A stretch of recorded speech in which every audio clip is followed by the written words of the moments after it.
Melting ice. Leo is a curious little boy playing in the snow-covered garden. Under the edge of the roof, he discovers a long, pointy, and shiny icicle hanging from a branch. Full of joy, Leo runs back inside the house, holding his treasure very carefully. He rushes into the kitchen to show his discovery to his big sister, Lily. "Look at this, Lily," Leo cries out. His big sister leans in close to see the smooth, clear surface. The icicle is very hard and so cold that it makes the air around it feel chilly. Lily finds a pretty blue bowl in the cupboard. Leo gently places his piece of ice inside so he can watch it without getting his hands wet.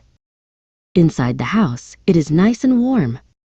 Leo sits on a chair and keeps his eyes fixed on the bowl, waiting impatiently to see what will happen to his treasure. After a few minutes, Lily walks over and points to the bowl. "Look, Leo, the icicle is starting to shine. Tiny drops of water are sliding slowly down the side of the ice." Time passes, and the icicle changes its shape.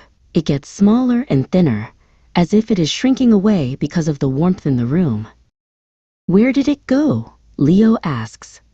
"The ice is almost gone now."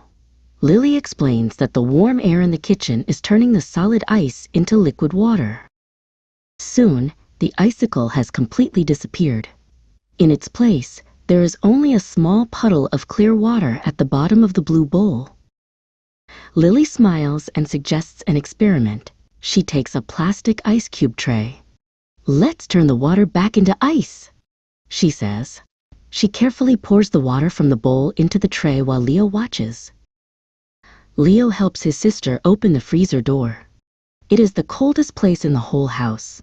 He puts the tray filled with water inside, right next to the frost.